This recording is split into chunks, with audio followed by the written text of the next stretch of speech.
함께 나누실 말씀은 구약성경 느헤미야 9장 9절에서 11절까지의 말씀입니다. 구약성경 739페이지에 있습니다.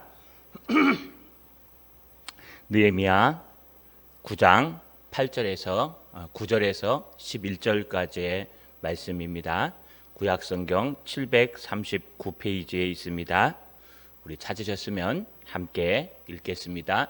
주께서 우리 조상들이 애굽에서 고난받는 것을 감찰하시며 홍해에서 그들의 부르짖음을 들으시고 이적과 기사를 베푸사 바로와 그의 모든 신하와 그의 나라 온 백성을 치셨사오니 이는 그들이 우리의 조상들에게 교만하게 행함을 아셨음이라.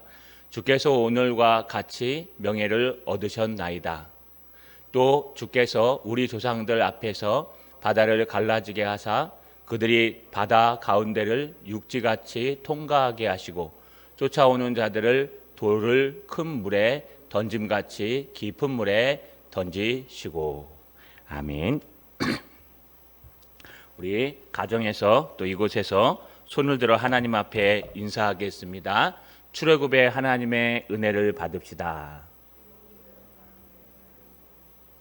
네, 오늘 가정에서 들으시는 분들 우리 옆에 있는 아내와 남편에게 이야기하겠습니다. 은혜 받는 하루가 됩시다. 아멘. 여러분, 최근에 가장 직장인들이 선호하는 또 앞으로 미래를 대비하는 그런 가장 중요한 능력이 무엇일까요?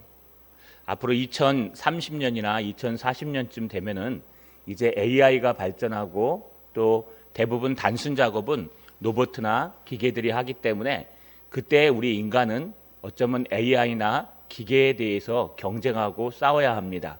그래서 기업에서 원하는 21세기, 23세기, 22세기 가장 중요한 문제 해결 방법 중에 하나가 창조적인 해결 방법, 그래서 창조성이 가장 필요하다고 합니다.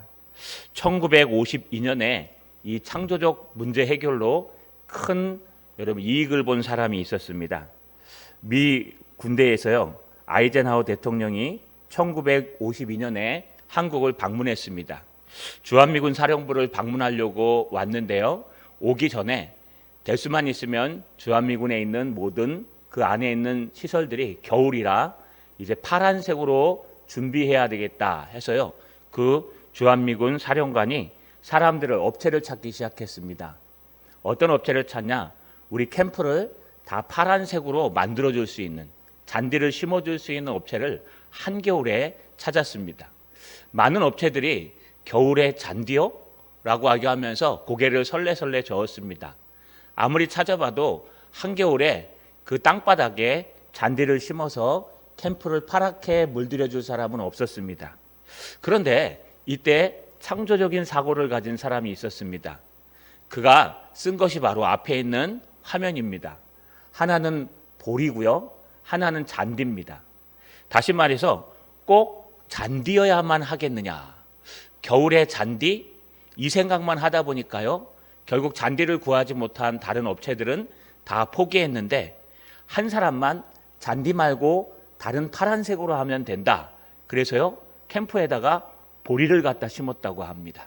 그래서 그 주한미군에서요, 이 사람에게 여러분 많은 것들을 맡기기 시작했는데 이 사람이 누구냐? 바로 정주영 회장이라고 합니다.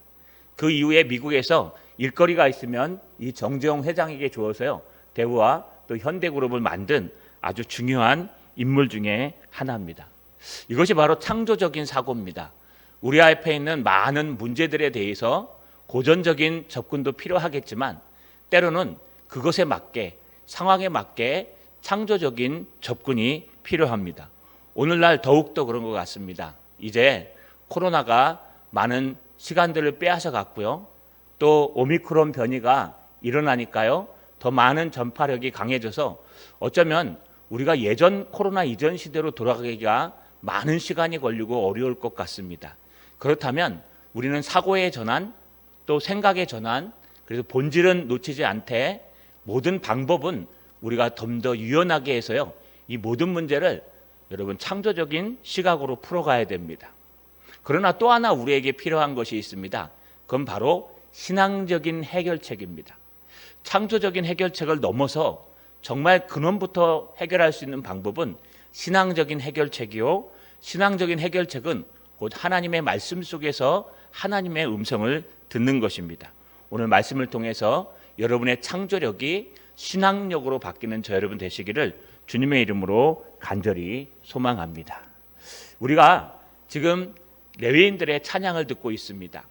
이스라엘 백성들이 나팔절 7월 1일과 초막절 7월 15일부터 22일까지 있었던 모든 절기 가운데 하나님의 말씀으로 은혜를 받고 또 절기가 끝나자마자 통회하며 하나님 앞에 설 때 레위 사람들이 가장 앞에 나와서요 하나님을 찬양하며 하나님 앞에 통회했습니다. 그 내용이 5절 하반절부터 이제 38절까지 계속해서 등장하고 있습니다.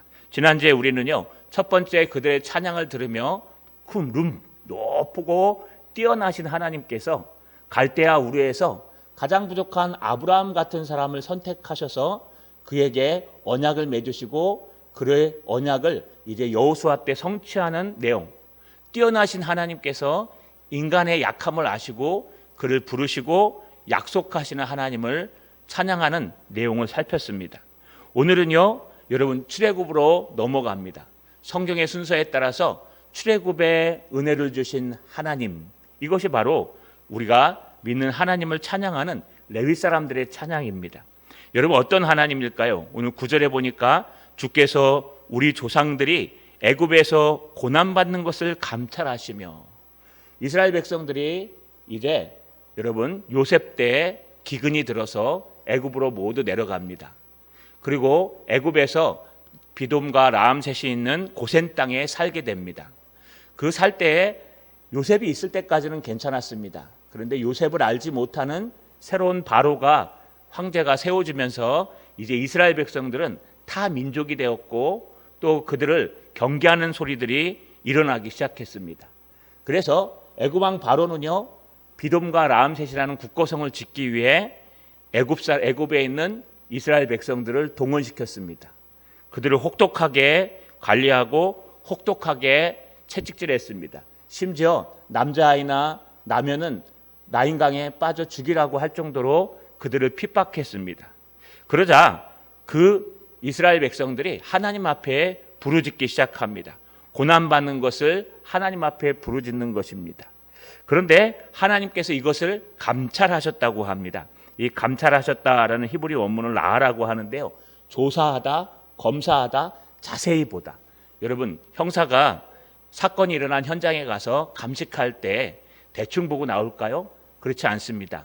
여러분 어떻게 피는 얼로 튀기고 어떤 일이 있었고 흉기는 뭘 사용했고 모든 현식을 감식한다라고 합니다. 아마 그 감식하다라는 단어를 히브리어로 바꾸면 라라는 단어, 여기 감찰하다는 단어로 바꿀 것입니다. 하나님께서 이스라엘 백성들의 고난을 감찰하셨다는 겁니다. 자세히 보고 그가 무엇이 힘든지 무엇이 어려운지 정확하게 보셨다고 얘기합니다. 이 내용요 출애굽기 3장 7절에서 10절 사이에 이렇게 기록되어 있습니다. 여호와께서 이르시되 내가 애굽에 있는 내 백성의 고통을 분명히 보고 그들의 감독자로 말미암아 부르짖음을 듣고 그 근심을 알고 내가 내려가서 그들을 애굽인의 손에서 건져내고 그들을 그 땅에서 인도하여 아름답고 광대한 땅, 젖과 꿀이 흐르는 땅, 곧 가나안 족속, 헷 족속, 아모리 족속, 브리스 족속, 히위 족속, 여부스 족속의 지방에 데려가려 하노라. 이제 가라. 이스라엘 자손의 부르짖음이 내게 달하고 애굽 사람이 그들을 괴롭히는 학대도 내가 보았으니 이제 내가 너를 바로에게 보내어 너에게 내 백성 이스라엘 자손을 애굽에서 인도하여 내게 하리라. 여러분 결국 하나님께서는요 이스라엘 백성들이 고난을 받고 힘들어하는 것을 다 보고 다 감찰하고 계셨다는 겁니다. 이것이 우리가 믿는 하나님입니다. 감찰하시는 하나님. 하나님은요 하나님의 성도들이 어렵고 힘든 것을 다 감찰하십니다. 그들이 좀 못나고 부족하더라도 하나님은 우리의 모든 마음과 생각과 환경을 무심하게 쳐다보시는 분이 아니라 자세히 조사하고 자세히 감찰하시는 바로 감찰하시는 하나님이십니다. 뿐만 아닙니다. 이스라엘 백성들을 감찰하실 뿐만 아니라 오늘 9절에 보니까 하반절에 홍해에서 그들의 부르짖음을 들으시고 라고 되어 있습니다. 이스라엘 백성들이 너무너무 힘들었습니다. 출애굽기 1장 11절에 보면 감독들을 그들 위에 세우고 그들에게 무거운 짐을 지워 괴롭게 하여 그들에게 바로를 위하여 국고성 비돔과 라암셋을 건축하게 하니라. 또 출애굽기 2장 23절에 보면 여러 해 후에 애굽 왕은 죽었고 이스라엘 자손을 고된 노동으로 말미암아 탄식하여 부르짖으니 그 고된 노동으로 말미암아 부르짖는 소리가 하나님께 상달된지라. 하나님 앞에 그 부르짖음이 상달되고 그 하나님 앞에 문제가 상달되니까요, 하나님이 감찰하고 계시다가 그들을 인도해내기 시작하십니다. 10가지 재앙을 통해서요 그들을 치시고 이제 홍해 앞바다까지 인도하시는 내용이 출애굽기에 등장합니다. 그런데요, 이스라엘 백성들이 왜 홍해 앞바다에서 부르짖었을까요? 그들을 인도해내신 하나님께서 10가지 재앙으로 그들을 인도해내실 때까지 이스라엘 백성들은 신이 났습니다. 왜요? 하나님이 우리를 선택하셨구나, 우리를 인도하셨구나. 절대로 빠져나갈 수 없는 이 굴레와 같은 애굽의 생활을 이제 다 정리하고 하나님의 땅으로 가겠구나, 약속의 땅으로 가겠구나 라고 하는 생각과 기쁨으로 밖으로 나왔는데요, 그들이 도착한 곳은 그곳이 아니었습니다. 바다와 믹돌 사이에 있는 여러분 홍해바다 건너편에 도착한 겁니다. 앞에는 누가 있습니까? 홍해바다가 있습니다. 뒤에는 이제 정신을 차린 바로가 군대를 거느리고 병과 마병을 가지고 이스라엘 백성들을 치러 왔습니다. 잠깐 구름과 안개가 끼어서요 그들이 건너오지 못할 뿐이지 이제 그것이 곧 거치면은 그들은 죽음에 이르게 됩니다. 그때 이스라엘 백성들은 부르짖기 시작했습니다. 오늘 9절 하반절에 등장하는 것처럼 홍해에서 그들의 부르짖음을 들으시고, 홍해에서 어떻게 부르짖었을까요? 출애굽기 14장 10절에 보니까 바로가 가까이 올 때 이스라엘 자손이 눈을 들어 본즉 애굽 사람이 자기들 뒤에 이른지라. 이스라엘 자손이 심히 두려워하여 여호와께 부르짖고. 이스라엘 사람들이요 심히 두려워서 여호와께 부르짖었습니다. 주님, 우리 앞에는 홍해바다가 있고요 뒤에는 애굽 군대가 쫓아왔습니다. 이제 저 안개만 거치면 애굽 군대가 우리를 곧 공격할 겁니다. 주님 살려주십시오. 여러분, 사람들이 절벽에 서거나 극단적인 자리에 서면 믿는 사람들은 하나님 앞에 부르짖습니다. 여러분, 그들이 부르짖기만 했을까요? 그렇진 않습니다. 출애굽기 14장 11절 12절에 보면 그들이 또 모세에게 이르되 애굽에 매장지가 없어서 당신이 우리를 이끌어내어 이 광야에서 죽게 하느냐? 어찌하여 당신이 우리를 애굽에서 이끌어내어 우리에게 이같이 하였느냐? 우리가 애굽에서 당신에게 이른 말이 이것이 아니냐? 이르기를 우리를 내버려두라. 우리가 애굽 사람들을 섬기는 것이라 하지 아니하더냐? 애굽 사람을 섬기는 것이 광야에서 죽는 것보다 낫겠노라. 여러분, 이 하나님의 백성들이요 어려운 일이 닥치니까 하나님 앞에도 기도하지만 또 지도자도 원망합니다. 모세에게요, 야 너희 왜 우리를 여기까지 인도해냈어? 그냥 애굽에 놔뒀으면 차라리 편했잖아. 애굽에서 일하는 것이 이 광야에서 그냥 죽는 것보다 낫지 않겠어? 이성적으로 맞는 얘기입니다. 여러분, 살아있는 것이 죽는 것보다는 낫겠죠. 그러나 중요한 것은 불과 몇 시간 전까지만 해도요 이들은 출애굽한다는 기쁨으로 여러분 짐을 싸들고 허리에 띠를 메고 나왔습니다. 그러나 하나님께서 앞에 홍해바다 뒤에 여러분 애굽 병정을 놓게 하시니까 그들은 금방 변하여 하나님께 부르짖기도 했지만 또 모세를 욕하기도 합니다. 너 때문이야. 네가 이렇게 만들었어. 아니요, 하나님이 만든 겁니다.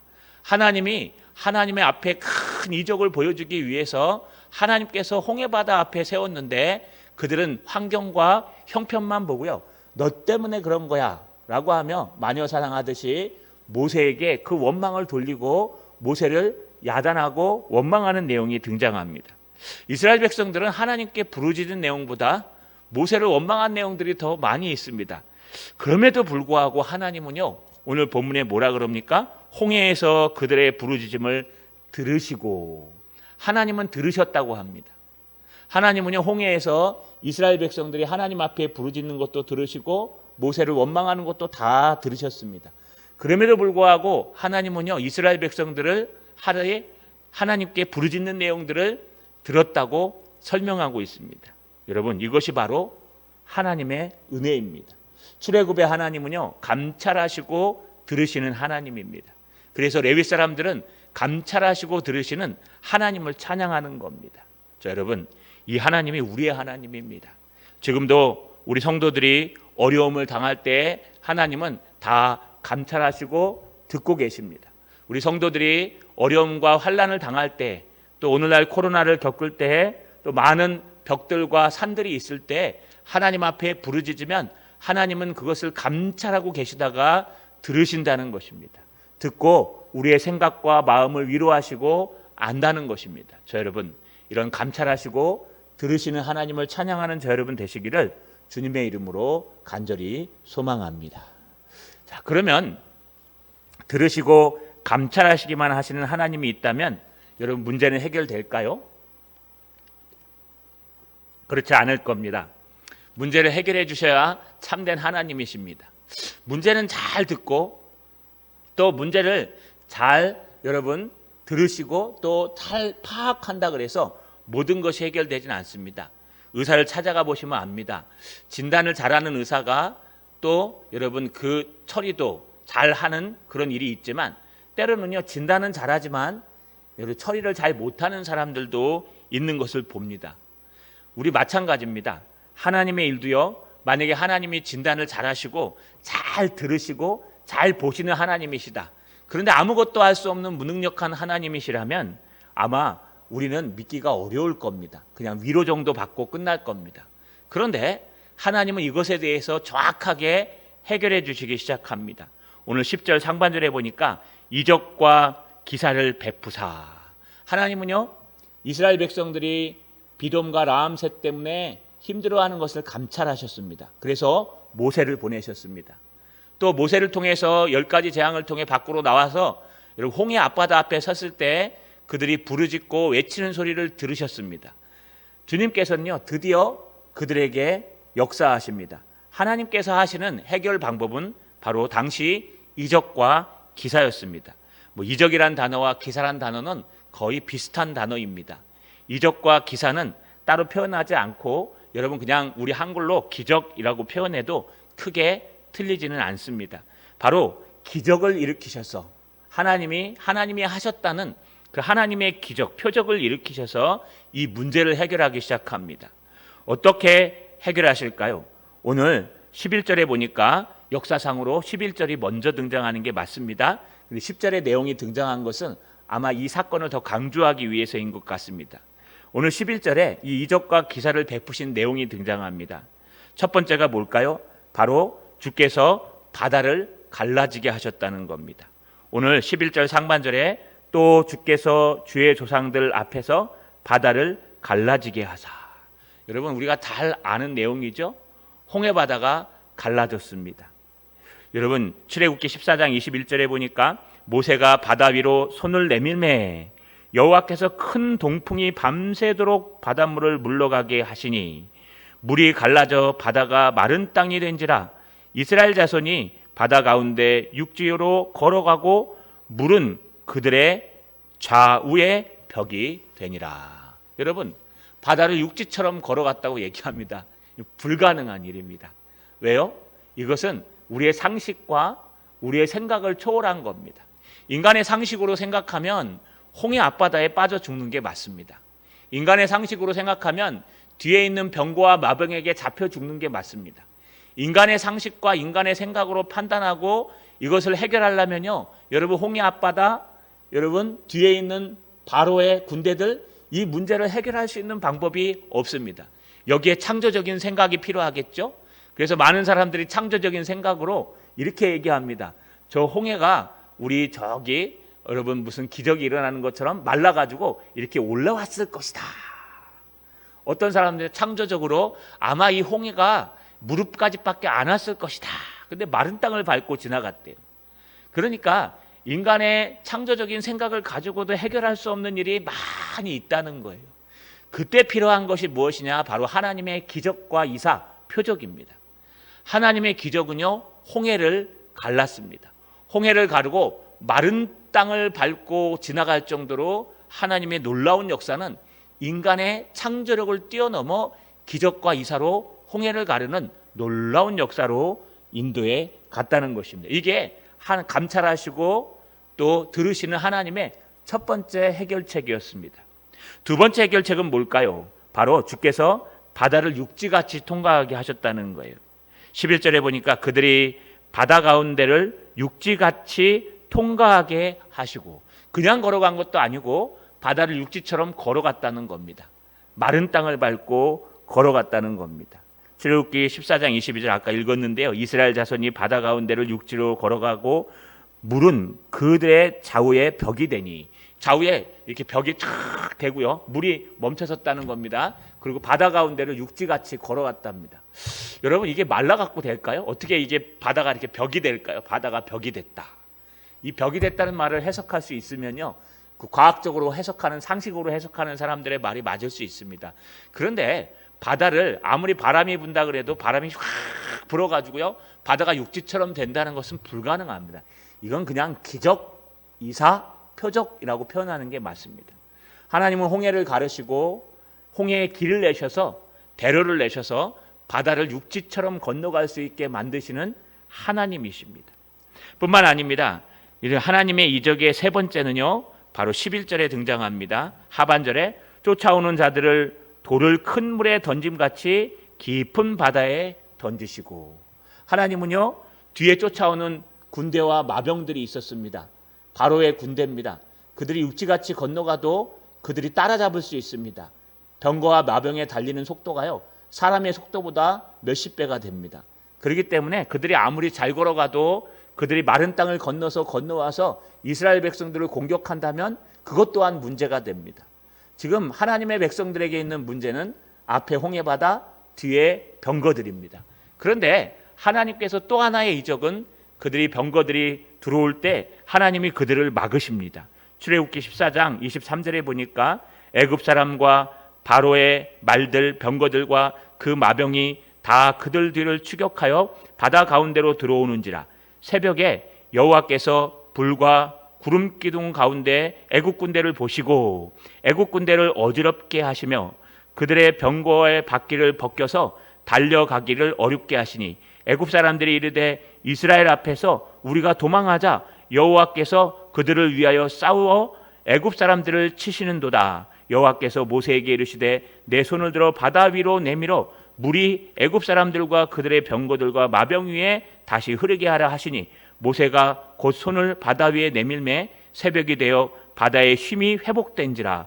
애굽 사람들이 물을 거슬러 도망하나 여호와께서 애굽 사람들을 바다 가운데 엎으시니 물이 다시 흘러 병거들과 기병들을 덮되 그들의 뒤를 따라 바다에 들어간 바로의 군대를 다 덮으니 하나도 남지 아니하였더라. 할렐루야. 여러분, 하나님은요, 한 번에 두 가지 문제를 다 해결해 줍니다. 하나님은 표적과 이사를 통해서 그들의 앞에 있는 홍해바다를 가르시고 마른 땅처럼 건너가게 하셨습니다. 또 뒤에 쫓아오는 병거와 마병들은요, 홍해바다에 수장시키셨습니다. 이것이 하나님의 놀라운 기적과 이사요 문제 해결의 방법입니다. 이적과 기사를 행하시는 하나님, 이스라엘 백성들은 그 하나님을 찬양하고 있습니다. 그렇다면요, 어떻게, 왜 하나님은 이런 기적과 이사를 행하셨을까요? 그 이유에 대해서 중간에 10절에 등장합니다. 10절 중반절에 두 가지를 얘기합니다.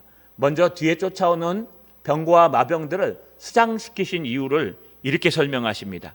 10절 중반절에 보니까 바로와 그의 모든 신하와 그들의 나라 곧 온 백성을 치셨사오니 이는 그들이 우리 조상들에게 교만하게 행함을 아셨음이니라. 하나님이요, 감찰하시고 들으시는 하나님께서 이제 그 바로의 군대와 바로의 모든 신하들을 치셨는데 왜 치셨느냐? 하나님은요, 그들을 사용하기도 하셨지만 하나님은 그들이 하나님의 백성들 앞에서 교만하게 행함을 보시고 치셨다는 겁니다. 이 교만하다라는 뜻이 주드라는 히브리어를 씁니다. 이 주드라는 것이 끌어오더라, 거만하다, 오만하다는 뜻입니다. 자기의 하나님이 주신 그 분량 이상의 행동을 하는 걸 얘기합니다. 그래서 믿음의 분량까지만 행동하라라는 뜻은요, 하나님이 우리에게 주신 그 믿음의 분량만큼만 움직이라는 겁니다. 왜 그럴까요? 여러분, 바벨론도 그랬고 아시리아도 그랬고 애굽도 그렇습니다. 하나님이요, 채찍으로 사용하신다고 성경은 얘기합니다. 하나님께서 하나님의 백성들, 사랑하는 백성들이 잘못했을 때 그들을 야단치기 위해서 채찍으로 사용한 그런 나라들이 애굽이요, 바벨론이요, 특히 아시리아요, 페르시아입니다. 그런데 이들을 하나님이 그냥 놔두실 수도 있었습니다. 애굽은 지금 완전히 멸망하지 않았습니다. 이집트라는 나라로 살아 있습니다. 그런데 왜 애굽 왕 바로와 그 막강한 군대를 수창시키셨을까요? 그냥 돌려보내면 되지 않습니까? 그들이 쫓아와서 그랬을까요? 아니요, 쫓아오다가 다시 물결을 거슬러 뒤로 돌아갔다고 얘기합니다. 그런데도 불구하고 하나님은요, 그들의 바퀴를 뽑으시고 그들을 혼란스럽게 만들어서 수장시키셨다고 얘기합니다. 왜 하나님이 이렇게까지 잔인하게 하셨을까요? 인간의 눈으로 보면 잔인해 보이지만 그 이유는 바로 그들이 거만했기 때문에 그렇다는 겁니다. 교만하다, 주드. 하나님이 주신 그 분량을 넘어서다. 믿음의 분량을 넘어서서 하나님이 너의 믿음은 여기까지야 라고 얘기하는데요, 여러분, 그것을 자기 권력과 생각을 오판해서 그 이상의 것을 공격하고 요구했기 때문에 하나님이 감찰하시고 들으시는 하나님께서 그들을 수장시키셨다는 것을 우리가 볼 수 있습니다. 이것을 출애굽기 18장 11절에 이렇게 얘기합니다. 이제 내가 알았도다. 여호와는 모든 신보다 크심으로 이스라엘에게 교만하게 행하는 그들을 이기셨도다. 이스라엘 백성들에게 거만하게 행했던 애굽을 이기셨습니다. 예레미야는 이렇게 얘기합니다. 예레미야 50장 29절에 활 쏘는 자를 바벨론에 소집하라. 활을 당기는 자여 그 사면으로 진을 쳐서 피하는 자가 없게 하라. 그가 일한 대로 갚고 그가 행한 대로 그에게 갚으라. 그가 이스라엘 백성의 거룩한 자 여호와를 향하여 교만하였음이니라. 여러분, 이스라엘 백성들의 거룩한 자 여호와를 향하여 교만하였다. 다시 말하면요, 하나님의 백성들에게 한 것이 하나님께 한 거라고 하나님께서는 말씀하고 계십니다. 첫 번째, 하나님이 바로를 수장시킨 이유는 그들이 하나님이 원하시는 것 이상의 거만한 행동을 했기 때문에 하나님은 틀림없이 그들을 수장시키셨다는 거예요. 하지만 이 모든 것이 어디에 있을까요? 여러분, 10절 마지막 절에 보시면 이렇게 기록되어 있습니다. 주께서 오늘과 같이 명예를 얻으셨나이다. 이 명예를 얻었다라는 뜻은 원래 원문에는요, 여러분, 이렇게 번역할 수 있습니다. 홀로 한 분이신 하나님께서 자기의 이름을 거룩하게 하셨다. 그래서 당신께서는 당신을 위하여 이름을 만드셨습니다 라고 직역합니다. 다른 말로 얘기하면 명예라는 것은 없고요, 이건 한역한 거고, 명예라는 단어가 원래는 이름이라는 단어입니다. 자신의 이름에 영광을 받으셨다라는 뜻입니다.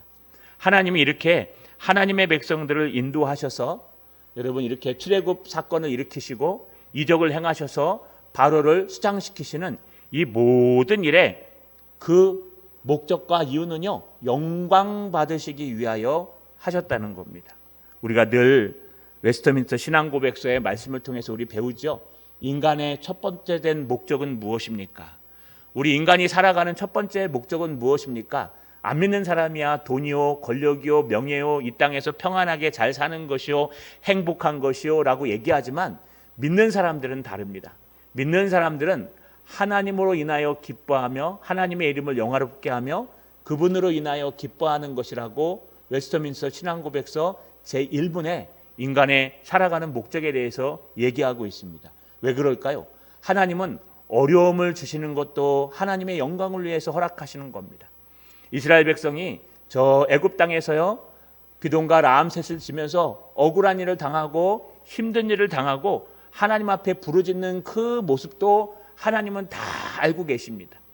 또 그들이 부르짖을 때 홍해 앞바다에서 우리를 여기에 수장시키느냐 욕하고 부르짖더라도 하나님은 그 중심을 다 알고 계시며 알면서도 그 홍해 앞바다에 알면서도 바로가 쳐들어오는 것을 놔뒀다는 겁니다. 심지어 하나님께서는요, 그들을 이적을 통해서 두 가지 문제를 다 해결해 주시면서 하나님이 원하시는 것은 단 하나, 너희가 하나님께 영광을 돌려라. 할렐루야. 여러분, 말씀을 마치겠습니다. 우리가 이 땅을 살아갈 때 우리도 하나님 앞에 부르짖고 또 우리도 하나님 앞에 어려움을 당합니다. 때로는 억울한 애굽 사람들이 우리를 괴롭히고 힘들게 할 수도 있습니다. 그래서 하나님 앞에 부르짖고 기도할 수 있습니다. 때로는 잘 되어 가는데 홍해 앞바다가 기다릴 수 있고 때로는 뒤에 병과 마병이 쫓아올 수도 있습니다. 진퇴양난, 사면초가 답이 없는 인생을 살아갈 수도 있습니다. 그러나 우리가 기억할 것이 있습니다. 하나님은 그 모든 환경을 허락하신 분이십니다. 하나님의 허락이 없으면 애굽이 이스라엘 백성들을 차지할 수도 없고, 하나님의 허락이 없으면 이스라엘 백성들이 홍해 앞바다에 설 수도 없고, 하나님의 허락이 없으면 애굽 군대 바로가 완악하여서 그들을 쫓아오지도 않습니다. 이 모든 것은 하나님께서 허락하시고 하나님께서 허용하셨기 때문에 가능합니다.